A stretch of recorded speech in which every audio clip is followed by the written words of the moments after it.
Red vs. Blue Season 17, Episode 2, Everwhen, has officially released, so let me break it down for you. So after stepping into the doorway of time, Donut learns that he can travel to whichever memory he desires. To an extent. He can come and go as he wishes, although his traveling isn't as strong as he'd like, as more times than not he travels to the moment when he is shot by Wash. But fortunately, he is capable of going from location to location to try and convince everyone. He goes to Temple's base, which doesn't work, Valhalla, which also fails, as well as Season 3, I actually don't know the name of this place, to the moment where they're explaining the retcon time travel so Donut can try to explain the now canonical time travel.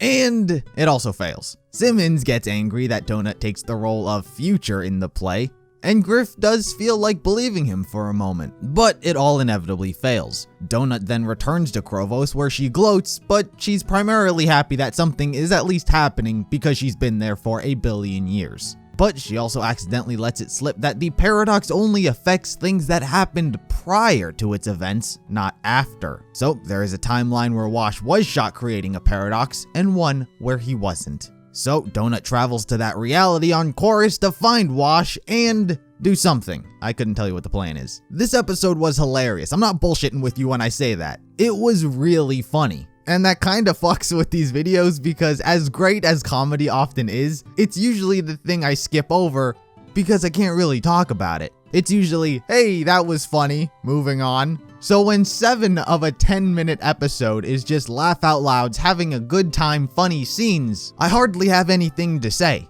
And when the other 3 minutes are fucking time travel and alternate dimensions and timelines that I hardly understand, these videos are gonna be so short. But okay, what can we talk about or theorize about what'll happen? Washington. He was the metaphorical bomb that is the center of this whole paradox. And so I find it provides potentially some interesting interactions between him and Donut. I mean, as this episode showed over and over again, Wash shot Donut, and it ended up being something that he was a bit salty about. But even still, despite Wash literally shooting Donut trying to kill him in the past, I don't recall there ever being this tension or wall that was between them. They both seemed to move past it rather quickly. Or actually, if I'm remembering it correctly, I believe Donut didn't even recognize him at one point, not actually even knowing he was the one who shot him. So perhaps this is trying to rekindle the smallest fire from the embers that were left untouched? I could be wrong about this. I haven't watched RVB in the last year or two, so my memories may be a little withered. But I do believe Donut never really realized who Wash was, so it can be interesting. But then again,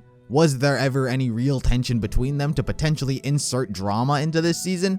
I don't know. We'll see if it even plays a factor, because it may not. Something else worthy of bringing up are how some of the characters are affected by the Everwhen.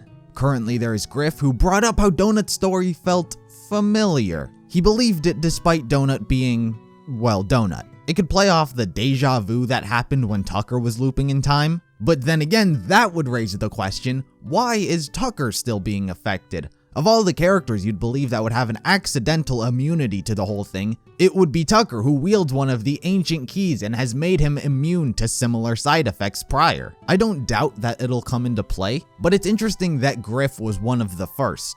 And of course, the wild card, Caboose. You just can't with him. You can't explain anything. You can't use logic on him. Caboose plays by Caboose rules. The reason he's also a target of interest is because when Donut was falling through time, it was almost as if Caboose saw him. And that sounds pretty fucking stupid, but this is Caboose we're dealing with. I wouldn't be shocked if he's always been able to see through time and space itself. Bernie literally described him at one point as the only character who knows he's inside of a video game. And that description is eerily accurate and explains so much. So I just thought I'd bring him up even if there's no use in trying to understand Caboose.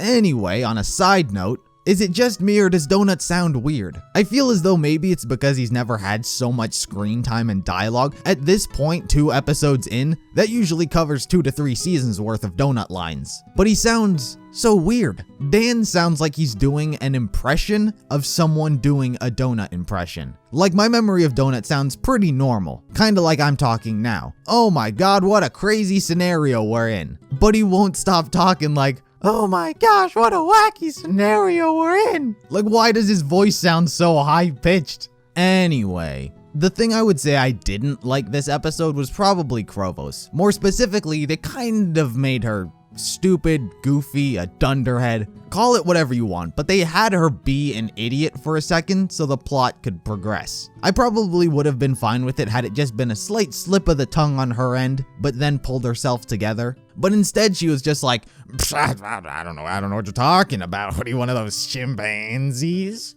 Like, is this the type of attitude I expect from a god who's been alive for 1 billion years? It doesn't even seem like the same Krovos from last season. Last season, with his weird-ass god persona, he was rolling with it. I could get it. I didn't like it, but I got it. But here, he's talking different, he's acting different, he's carrying himself in a completely different way. It's like this woman body that he's cloaked as made him a completely different person. He's a lot less intimidating, and we'll have to wait and see if that ends up being a hindrance as time goes on. Anyway, this episode, I'll say it again, was mainly comedy, and it was hilarious. I loved it. Wash's response to Donut saying he shot him makes me chuckle just thinking about it. You're listening to Wash, and he shot me! That was a long time ago. The delivery on that line was perfect. I hope the season is capable of keeping this up. I'm always optimistic going into a season, but as time goes on, that's when things really begin to be put to the test. But for now, season 17 is 2 for 2, and I'm really enjoying it.